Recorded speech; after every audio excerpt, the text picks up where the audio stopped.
Welcome, everybody, to the Heal Your Hunger Show. So happy to have you here. It is a great day to be alive, and I'm super excited about my guest today.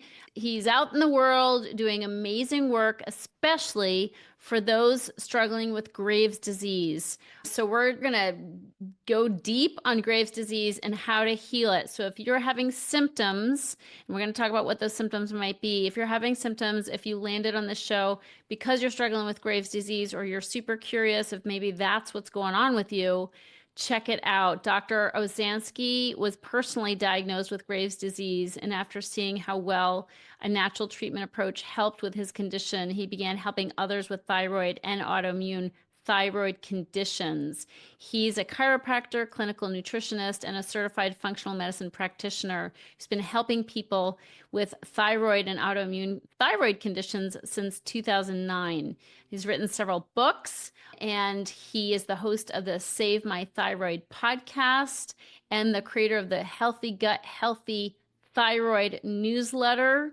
This guy knows what he's talking about. Listen in. I'm excited for you to hear this. And if you're here at the Heal Your Hunger show for the first time, guess what?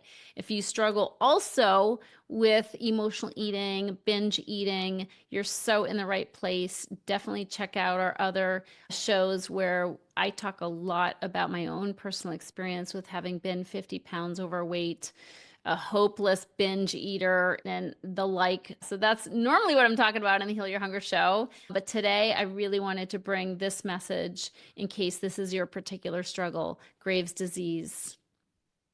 Welcome, Dr. Eric. Glad to have you on the show. Yeah, thank you so much, Tricia. I'm happy to be here.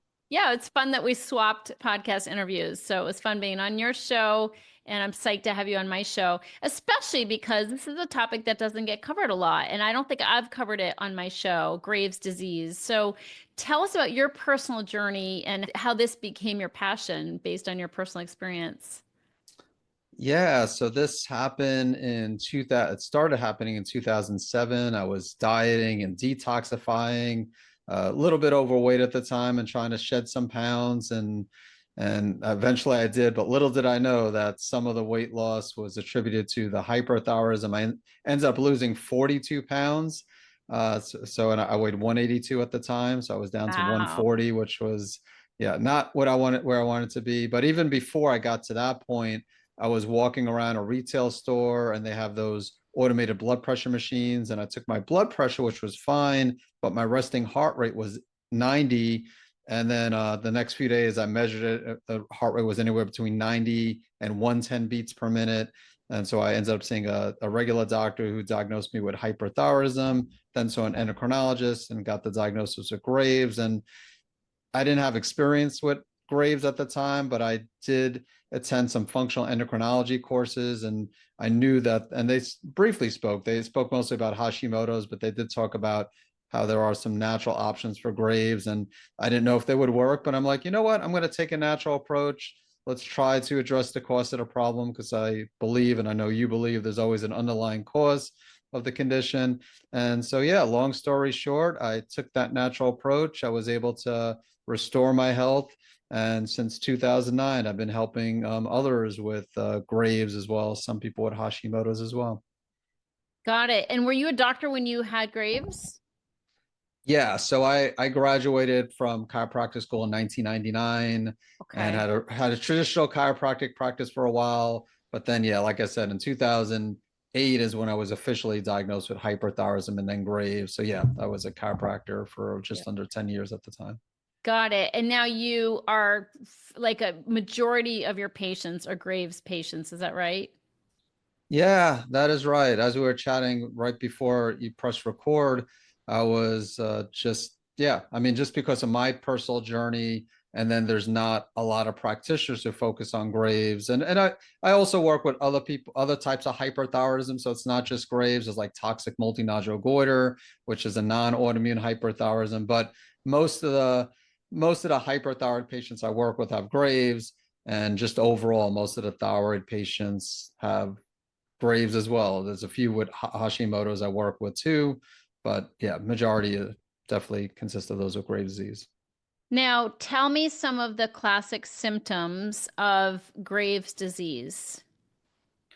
Sure. So I mentioned when I dealt with Graves, I had an elevated resting heart rate, palpitations, tremors are some common symptoms. I mentioned the weight loss. Not everybody loses as much weight as I did, and some people actually gain weight, but the classic symptom is weight loss with hyperthyroidism, and then hair loss is very common. Anxiety, just because you have that increase in thyroid hormone, so anxiety, insomnia, loose stools, because again, like with hypothyroidism, you have the low thyroid hormone, so you get sometimes like sluggish bowels, constipation. With hyperthyroidism, it's increased.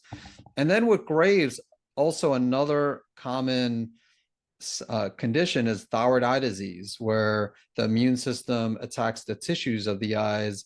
And so with a lot of people with Graves, you get bulging of the eyes, swelling, sometimes double vision. And so, yeah, those are some of the more common signs of symptoms, signs and symptoms associated with Graves' disease. I would imagine people with some of these symptoms would be misdiagnosed. Is that accurate? Some people definitely get diagnosed, misdiagnosed. It's not, honestly, it's more common with Hashimoto's, because like with Hashimoto's, someone might report to the doctor, oh, I'm feeling tired and I have brain fog, and they might just even the person themselves might attribute it to, well, I've been working hard and other factors. So I mean, it's not uncommon for Hashimoto's to go undiagnosed for like 5, 10, even 15 years. With Graves, sometimes it does. Usually it doesn't go that long. I mean, maybe initially in some cases, the person will go to the doctor and they'll attribute their symptoms to something else going on. But usually sooner or later, when the symptoms aren't resolved, then eventually, usually they catch on. So yeah, I wouldn't say it's super common, but it does happen where people Okay, do get misdiagnosed. yeah, I guess Or the undiagnosed. bulging eyes, that might be a dead giveaway, right? Yeah, well, sometimes not like I didn't have any eye symptoms, Okay. and again, they did diagnose me at least with hyperthyroidism fairly quickly. But also being a practitioner, even though I didn't have experience, I also kind of did some research too. So if I was just a regular layperson, maybe it would have taken longer for me to get diagnosed. Right. And so basically, what's the typical, is there a difference between kind of the conventional treatment for Graves versus the functional medicine treatment for Graves? Oh, yeah, definitely. I mean, conventional treatment, there's three options. So one is to block thyroid hormone by giving anti-thyroid medication such as methimazole, or there's another one called PTU. Two, destroy the thyroid gland, like radioactive iodine, destroy the cells of the thyroid gland. Three, remove the thyroid gland. So thyroid surgery. Wow. So those are the three options. And what's crazy is Graves is an immune system condition. So now there is a time and place for anti-thyroid medication, but to use radioactive iodine or to remove the thyroid, both of those are pretty extreme. And not to say there's not a time and place for thyroid surgery either, but it should be a last resort. And again, it's not addressing the autoimmune component. Whereas from a functional medicine standpoint, we do want the person to be safe. So like I didn't take the medication when I dealt with Graves, but I took some herbs, specifically ones called bugleweed and motherwort, which I'm not sure if you've heard of those because they're not as common as some other herbs like ashwagandha and other herbs out there, milk thistle. So bugleweed, motherwort is what I took. And then I was doing things from a diet and lifestyle standpoint. Did some functional medicine tests like adrenals. My adrenals were in really bad shape. And I think the stress, not only emotional stress, but I was overtraining, which I didn't mention earlier when I was exercising. I mean, You when I were was what? I was overtraining. I was exercising. Overtraining. Yeah, Okay. yeah. So I think that was a big stressor. But yeah, functional medicine approach. We try to address the cause of the problem, find and remove the triggers, heal the gut, and yeah, try to again restore the person's health rather than just manage the symptoms or remove the thyroid gland. Wow. And that, I would imagine it'd be a slower process, but how successful is that? I mean, a lot of it, of course, depends on the compliance of the person. So it's even so, it's like with me, it took about 9 months before everything was under control. And even then, I wasn't sure like if I would relapse or if things would be stable. So to me, it was like a few months afterwards where I could be confident that things were stable, and even then you never know. But again, thankfully it's been 15 plus years. But yeah, I mean, for some, I mean, it's not uncommon for it to take a year, sometimes longer, for people to like fully restore their health. But it's worth it. I mean, there's no, I mean, surgery, radioactive iodine, you could look at it as a quick fix. But once you remove the thyroid gland through surgery, for example, you have to be on thyroid hormone replacement permanently. And you're at greater risk of developing other autoimmune conditions in the future by not addressing the autoimmune component. Yeah. And then do you take anything for your thyroid now?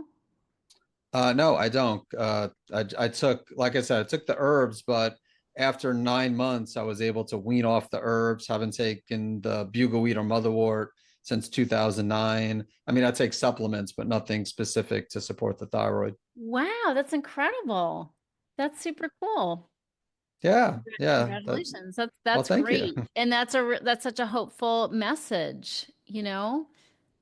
Yeah, I mean, there's definitely hope, and I mean, it's not easy. I mean, I'll say, like I said earlier, it's the easy way out is to get the radioactive iodine or surgery, but in the long term, it's not easy because of the potential consequences. And but it's worth changing your diet and I mean, doing certain testing and taking certain supplements and maintaining one's health is arguably, I won't say easy, but easier than restoring one's health. Like I still eat pretty clean, but admittedly, I indulge every now and then. Whereas when I was trying to restore my health, I was more strict with the diet, and stress management is always a work in progress. So but still, if I had to do it all over again, I would do the same thing. If I relapse tomorrow, which hopefully I don't, again, I would still, there would be no regrets at all. Yeah. So what would you say overall or most generally causes thyroid autoimmunity?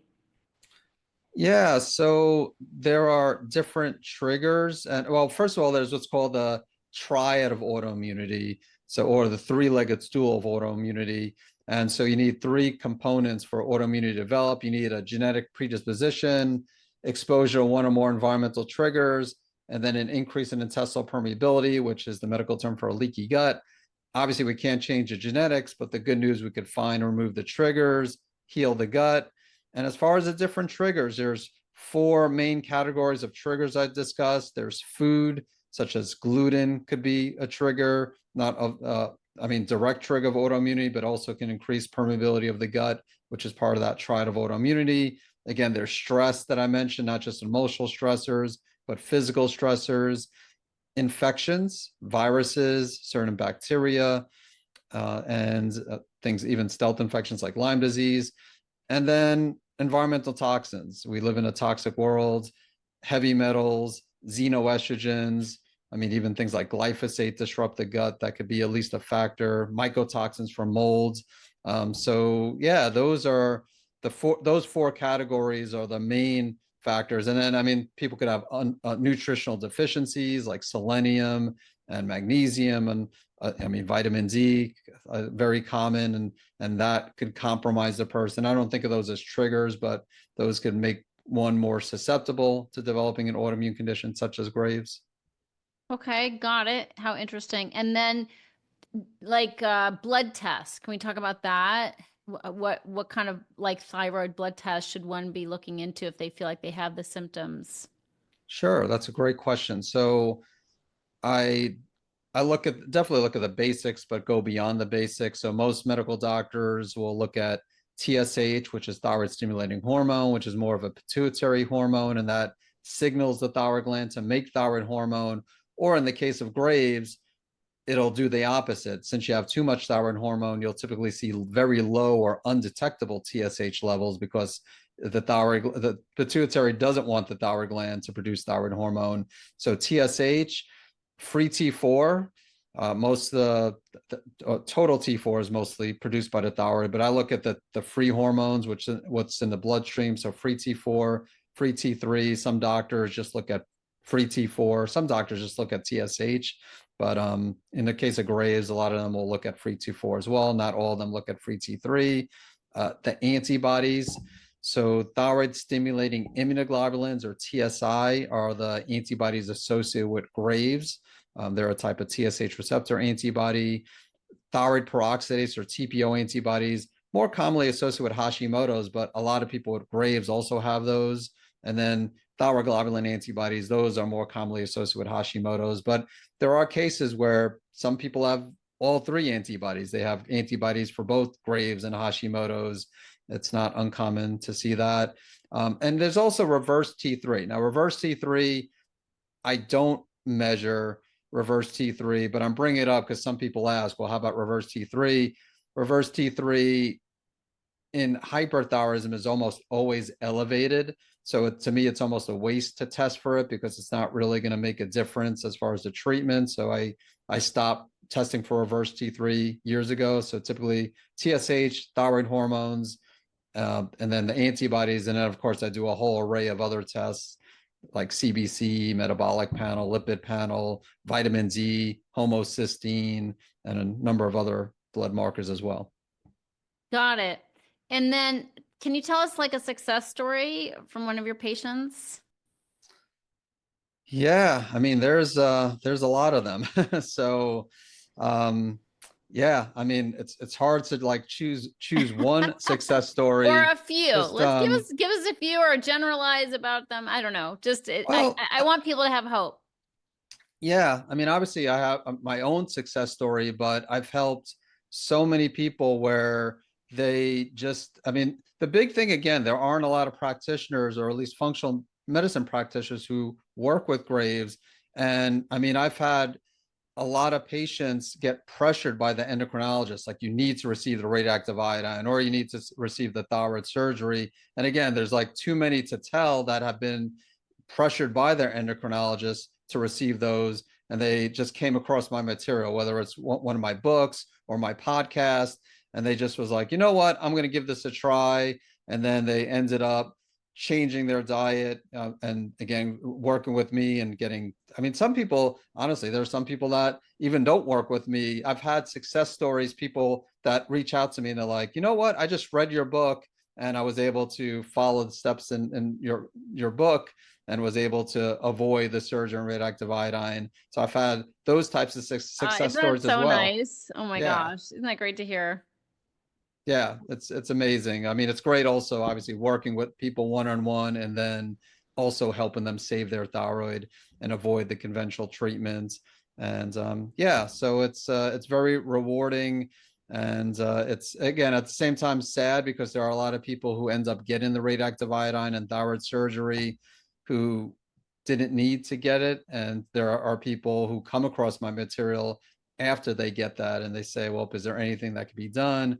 And I'm like, well, if you got your thyroid removed, obviously you can't undo that, but you could still do things to optimize your immune system. I mean, you'll have to be on thyroid hormone, but still, the thyroid surgery never addressed the immune system. So at least you could optimize your immune system, prevent other autoimmune conditions from developing. But of course, my goal is to try to prevent as many people with Graves from receiving those treatment methods. Oh my God, it must be frustrating, like to hear those stories of people who like went under the knife, right? Like went under the knife or the iodine and they didn't have to. Like, how do you manage that? Because I get worked up sometimes for people who are doing crazy diets or impossible exercise programs, and I realize, I know they don't have to, but I want to get to everybody and share the good news. So how do you manage that frustration? Because you must feel that kind of desperate sense sometimes that I feel.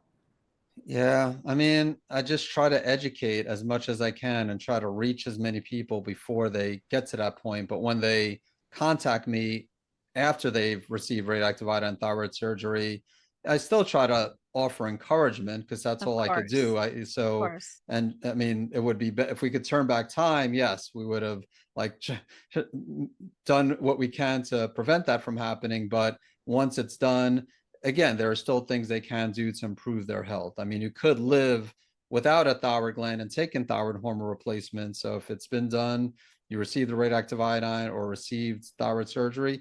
Again, what's done and done, all you could do now is move on, learn from that. And also keep in mind, there is that genetic factor. So if someone did that, there's always the chance that maybe if they have children, their children might develop Graves. So at the very least, they could learn from that experience and realize, hey, if hopefully not, and well, I mean, here's the thing too. They could also take steps to prevent their children from developing Graves, Yeah. so they don't have to. So again, those are the words of encouragement I try to give when someone has received radioactive iodine or thyroid surgery. Yeah. So what's the best, what are some key points about the diet that someone needs to have in order to either heal or prevent Graves' disease? Yeah, I mean, it all comes down to whole healthy foods. I mean, I definitely have my favorite routines, like autoimmune paleo or even a regular paleo diet is beneficial, but there's no one diet that fits everyone perfectly. So a lot of it is just avoiding common allergens, especially while healing, things like gluten. I do recommend taking a break from dairy and even taking a break from grains while healing. Again, in the future, some people are definitely able to reintroduce dairy. I can have some dairy. Again, I could have some grains, try to make them gluten free. Unhealthy oils as well, and try to stick with healthy oils like coconut oil, olive oil, avocado oil, and the sugar. Trying, which you're an expert in, just trying to minimize, the refined foods and sugars, and yeah, and just, I mean, try to make sure they're getting enough protein, and I do recommend some plant-based foods as well.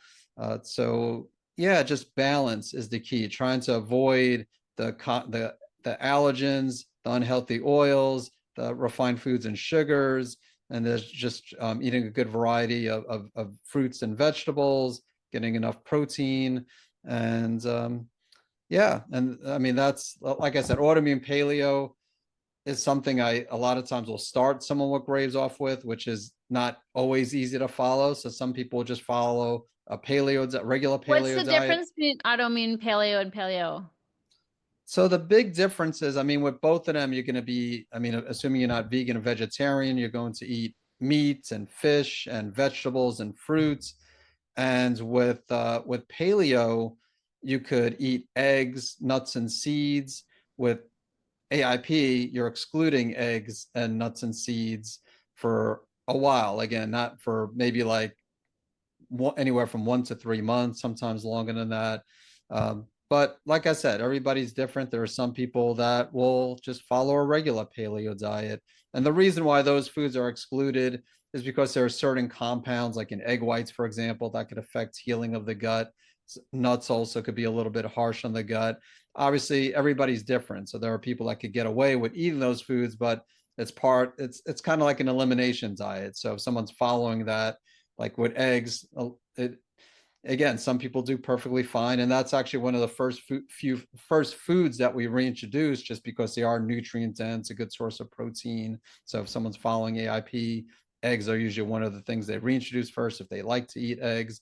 But yeah, I mean, it's not an easy diet to follow, but again, a lot of people do notice benefits. But I will say this: a lot of people have to go beyond AIP. So there might be people listening to this, or beyond diet, not just AIP. People listen to this and like, hey, I already made dietary changes, and I really don't notice that I feel better.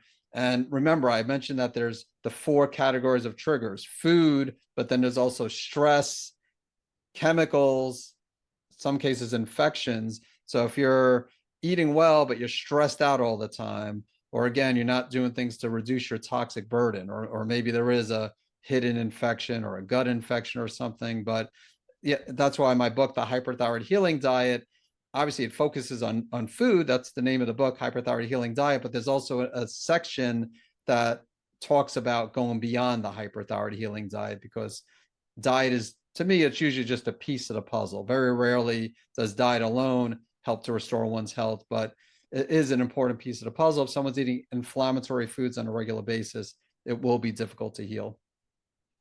This is all so good, and it's so good, especially for those who are struggling with symptoms from Graves' disease. Can you talk to us just quickly about the free gift that we're going to put in the show notes, which is your checklist? Yes. So the checklist is what it has is for, again, the triggers. I mentioned that there's different triggers associated with Graves and also Hashimoto's too. So the checklist also, it's not just for Graves, for Hashimoto's, really any autoimmune thyroid condition. And it just goes into detail with helping people to identify the triggers they might have, because that's the key, is trying to find the triggers. And I mean, you probably will need to do some testing. So I mean, the checklist is a great starting point to give the guidance, because again, there's a lot of things that we tend to overlook. So yeah, definitely recommend to check out the checklist to get a good idea, a better idea on how to find and eventually remove those triggers. I love it. Thank you for offering that. You guys check that out. So good. It's great to have you on, Eric. Thank you for sharing all this information. Hopefully, those who are struggling have found this recording and podcast episode so that they can, hopefully, they're ripe for taking action. How do they get a hold of you?